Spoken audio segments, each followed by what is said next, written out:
Mari sama-sama kita tundukkan kepala, kita menghadap Tuhan. Bapa yang bersemai dalam kerajaan surga, Tuhan Yesus Kristus, terima kasih Bapa, Engkau telah pelihara kami, keluarga kami semua, boleh bangun dengan tubuh yang sehat. Dan pagi hari ini kami memesbah keluarga, mesbah pribadi, pakai hamba-Mu dan menyampaikan renungan firman Allah. Urapi kami, urapi hamba-Mu juga, dan Roh Kudus kuasai hati dan pikiran kami, dan lembutkan hati kami sehingga butir firman-Mu boleh tertanam dalam hati kami. Terima kasih Bapa, kami boleh menikmati pagi yang cerah. Amin. Shalom, selamat pagi, selamat bertemu dalam kasih Tuhan Yesus Kristus. Hari ini kita akan membaca dari Mazmur pasal 44 ayat pertama sampai ayat 20. Jeritan bangsa yang tertindas. Untuk pemimpin biduan dari Bani Korah, nyanyian pengajar. Ya Allah, dengan telinga kami sendiri telah kami dengar, nenek moyang kami telah menceritakan kepada kami perbuatan yang telah Kau lakukan pada zaman mereka, pada zaman purbakala. Engkau sendiri dengan tangan-Mu telah menghalau bangsa-bangsa, tapi mereka itu Kau biarkan bertumbuh. Suku-suku bangsa telah Kau celakakan, tetapi mereka itu Kau biarkan berkembang. Sebab bukan dengan pedang mereka menduduki negeri, bukan dengan lengan mereka yang memberikan mereka kemenangan, melainkan tangan kanan-Mu dan lengan-Mu dan cahaya wajah-Mu, sebab Engkau berkenan kepada mereka. Engkaulah Rajaku dan Allahku yang memerintah kemenangan bagi Yakub. Dengan Engkaulah kami menanduk para lawan kami, dan dengan nama-Mu lah kami menginjak-injak orang-orang yang bangkit menyerang kami. Sebab bukan kepada panahku aku percaya, dan pedangku pun tidak memberi aku kemenangan, tetapi Engkaulah yang memberi kami kemenangan terhadap para lawan kami. Dan orang-orang yang membenci kami Kau beri malu, karena Allah telah menyanyikan puji-pujian sepanjang hari, dan bagi nama-Mu kami mengucap syukur selama-lamanya. Namun Engkau telah membuang kami dan membiarkan kami kena umpat. Engkau tidak maju bersama-sama dengan bala tentara kami. Engkau membuat kami mundur daripada lawan kami, dan orang-orang yang membenci kami mengadakan perampokan. Engkau menyerahkan kami sebagai domba sembelihan, dan menyerahkan kami di antara bangsa-bangsa. Engkau menjual umat-Mu dengan cuma-cuma, dan tidak mengambil keuntungan apa-apa dari penjualan itu. Engkau membuat kami menjadi celah bagi tetangga-tetangga kami, menjadi olok-olokan dan cemooh bagi orang-orang seling kami. Engkau membuat kami menjadi sindiran di antara bangsa-bangsa, menyebabkan suku-suku bangsa menggeleng-geleng kepala. Sepanjang hari aku dihadapkan dengan nodahku, dan malu meliputi mukaku. Karena kata-kata orang yang mencela dan menista di hadapan musuh dan penendang. Semuanya ini telah menimpa kami, tetapi kami tidak melupakan Engkau dan tidak mengkhianati perjanjian-Mu. Hati kami tidak membangkang dari langkah, kami tidak menyimpang dari jalan-Mu. Walaupun Engkau telah meremukkan kami tanpa serigala dan meliputi kami dengan kekelaman, seandainya kami melupakan nama Allah kami dan menandangkan tangan kami kepada ilah lain, masakan Allah tidak akan menyelidikinya? Kiranya Ia mengetahui rahasia hati. Oleh karena Engkau kami ada dalam bahaya maut sepanjang hari, kami dianggap sebagai domba-domba sembelihan. Terjagalah, mengapa Engkau tidur ya Tuhan? Bangunlah, janganlah membuang kami terus-menerus. Mengapa Engkau menyembunyikan wajah-Mu dan lupakan berinastan dan impitan terhadap kami? Sebab jiwa kami tertanam dalam debu, tubuh kami terhampar di tanah. Bersiaplah menolong kami, bebaskanlah kami karena kasih setia-Mu. Kita perhatikan dari ayat pertama sampai ayat 27 ini, bagaimana cerita suatu bangsa yang tertindas dalam nyanyian pengajaran Bani Korah ini. Dari ayat pertama sampai ayat 27 kita ambil satu ayat yang jadi berkat buat kita. Saudara perhatikan pada ayat yang ke-23. Oleh sebab engkau kami ada dalam bahaya maut sepanjang hari, kami dianggap sebagai domba-domba sembelihan. Ayat ini di dalam Roma pasal 8 ayat yang ke-36.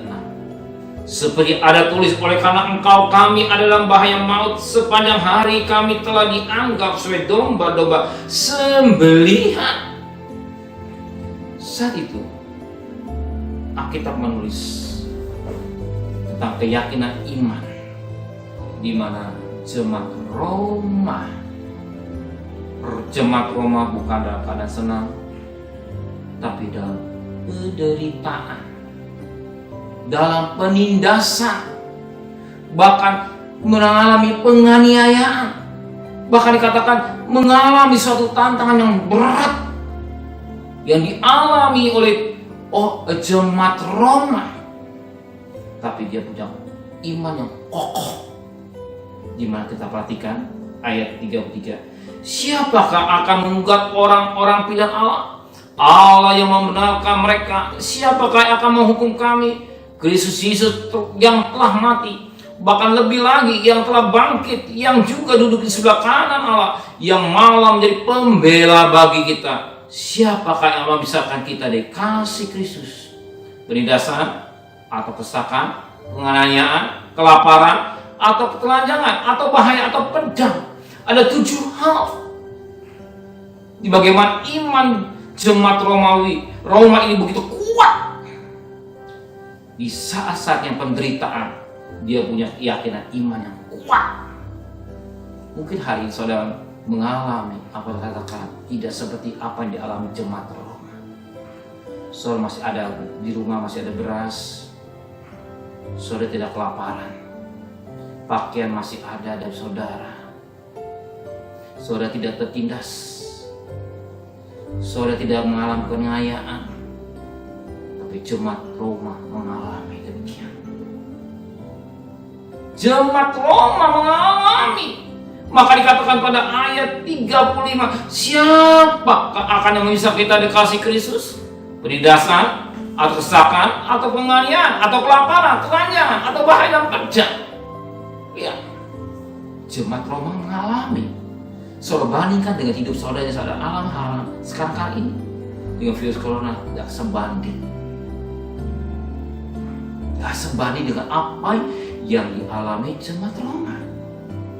Saudara tidak kelaparan, saudara tidak ketelanjangan,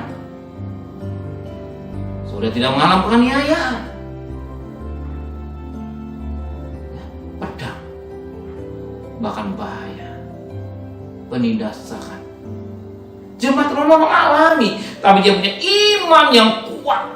Dan hari ini, pagi hari ini, firman Tuhan mengingatkan kita, apa yang saudara alami tidak seperti apa yang dialami jemaat Roma, tapi dia tetap tegar, kuat, dan saudara harus kuat dalam menghadapi masalah yang saudara hadapi, persoalan yang hadapi, ekonomi yang saudara hadapi, dan persoalan apa saja tidak tahu persis, tapi saudara harus kuat, punya keyakinan iman yang kuat. Maka dikatakan pada ayat yang ke-31, sebab itu apakah yang akan kita katakan tentang semuanya ini? Jika Allah di pihak kita, siapakah yang akan melawan kita? Yakinlah, Tuhan beserta saudara. Apa beserta saudara? Immanuel. Matius 1:23 namanya disebut Immanuel. Jadi Allah beserta dengan saudara dalam keadaan suka, dalam keadaan menderita, dalam keadaan persoalan masalah. Ingat, Tuhan tidak tinggalkan saudara. Tuhan menyertai saudara. Ya, jemaat Roma, dia harus mengalami penganiayaan, kelaparan, bahaya, pedang. Tapi dia punya iman yang kuat. Bandingkan dengan saudara hari ini, gak seperti jemaat Roma. Makanya tadi pada ayat yang ke-36 ini, seperti ada tulis, oleh karena engkau kami adalah bahaya maut sepanjang hari, kami telah dianggap sebagai domba-domba sembelihan. Sepanjang hari dalam bahaya. Mungkin hari saudara mengalami sepanjang hari dan bayang laut. Tapi ingat, firman Tuhan, Mazmur 23 ayat yang keempat. Mazmur 23 ayat yang keempat yang berkata demikian. Mazmur 23 ayat yang keempat yang berkata demikian. Ia menuntut aku di jalan yang benar oleh karena namanya. Sekalipun aku berjalan dalam lembah kekelaman atau lembah kematian, aku tidak takut bahaya. Kenapa? Sebab Tuhan besertaku. Apa besertaku?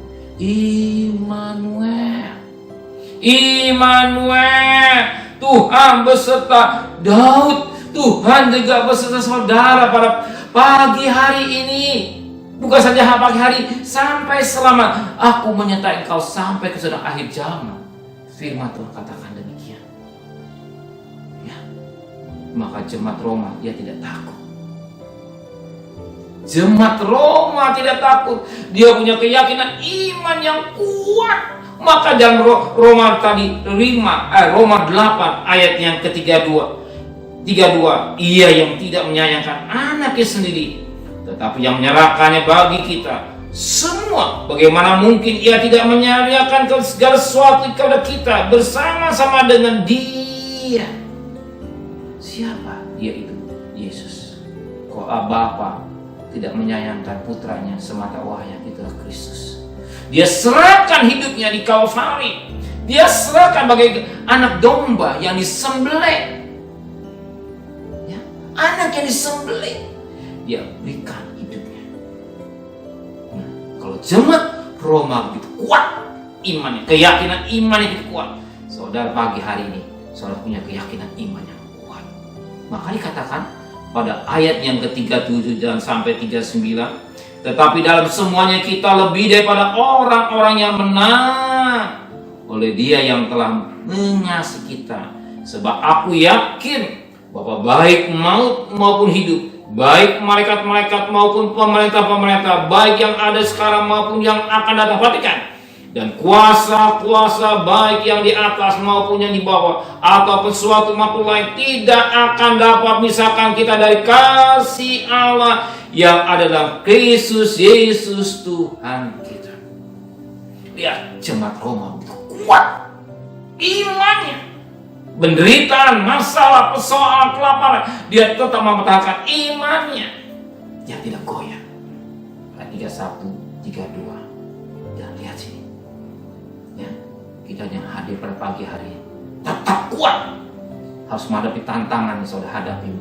Mungkin lebih berat lagi, saya tidak tahu persis persoalan yang kita tidak tahu kapan selesainya. Tuhan izinkan, biarlah kemurahan Tuhan bulan Juni, baik 8 bulan Juli. Hanya kita minta kemurahan Tuhan. Hanya Tuhan yang beri kemurahan. Kalau Tuhan tidak memberi kemurahan, masih nyambung lagi. Tapi kita sekuat. Sebab dunia ini bukan Firdaus. Dunia ini bukan tempat yang indah. Dunia ini penuh dengan tangis dan air mata. Maka saudara bisa menghadapi, mampu menghadapi, kalau punya saudara keyakinan iman yang kokoh sebagai jemaat Roma. Tuhan memberkati kita semua. Amin. Mari kita tundukkan kepala. Tiada kata yang indah selain ucapan syukur kepada Tuhan. Bahwa jemaat Roma harus mengalami tantangan yang berat. 7 hal dihadapi, tapi dia punya keyakinan iman yang kokoh. Sebab dia tahu Tuhan tidak akan tinggalkan hidupnya. Tuhan tidak akan permalukan hidupnya. Demikian juga kami yang hadir, baik di rumah maupun dalam kami membaca atau mendengar di waktu YouTube ini. Kuatkan iman kami Tuhan dalam menghadapi hidup yang penuh dengan tantangan. Satu perkara, kalau Engkau beserta kami tidak perlu takut Tuhan. Jangan tinggalkan kami dan jangan permalukan kami. Kami percaya Engkau selalu menyertai kami sampai kesudahan akhir zaman. Kami serahkan problem kami serahkan masalah kami serahkan anak-anak kami, usaha kami, pekerjaan kami, dan apa semua dan tangan Tuhan. Engkau selalu menyertai dan membela hidup kami. Kalau hari kami harus bekerja, Engkau sertai perjalanan kami dan selamat. Kalau kami harus berdagang, Engkau memberkati buat tangan kami. Kalau kami masih di rumah, tetap Kau pelihara dengan baik Tuhan. Terima kasih Bapa di surga, kembalikan kami besok pagi dalam keadaan tubuh yang sehat dengan tidak kurang satu apapun juga. Dan kami teringat akan anak Bapa Evangelis Yusuf Rusli yang nama daripada Lukas, hari genap 9 tahun dan pernikahan. Berkati dalam pernikahannya, Kau sudah memberkati anak yang pintar. Berkati buat tangan Bapak Lukas ini dalam usahanya. Allah yang peduli, Allah yang berkasih. Di hari ulang tahunnya yang ke-9, sekalipun dia tidak bisa menikmati sebagaimana masa lalu, tapi satu perkara, berkat Allah selalu melimpah dalam hidupnya. Hikmat Kau berikan Bapak Lukas dan juga papinya Bapak Evangelis Yusuf, berkati dalam pelayanannya. Engkau tahu hamba-Mu yang sangat mencintai dalam pekerjaan Tuhan. Terima kasih Bapa di surga, berkati Bapak Presiden, Wakil Presiden, para menteri, para gubernur, para wali kota, para bupati, para camat, para lurah, para RT, para RW, para medis, relawan, bahkan klinis servis, TNI, Polri, dan mereka semua yang berada di garis depan, beri kekuatan, tenaga ekstra, kesehatan yang prima, yang daripada Tuhan. Engkau yang berperang, Engkau turut campur tangan dan mengalahkan virus corona dengan baik. Keluarga yang tinggalkan, Engkau juga pelihara dengan baik. Terima kasih segala donatur yang sudah berkorban, Engkau yang membalas berlipat kali ganda. Biar segala pengorbanannya tidak sia-sia karena sasaran. Terima kasih Bapa di surga. Saat ini kami mohon, kami turunkan berkat-Mu buat kami semua yang hadir. Jangan satu pribadi pun Engkau tinggalkan. Berkat Allah selalu melimpah dalam hidupnya dengan luar biasa di dalam nama Bapa. Berkat Roh Kudus, berkat Anak, Kau limpahkan dengan luar biasa. Nama-Mu dipermuliakan. Haleluya. Amin.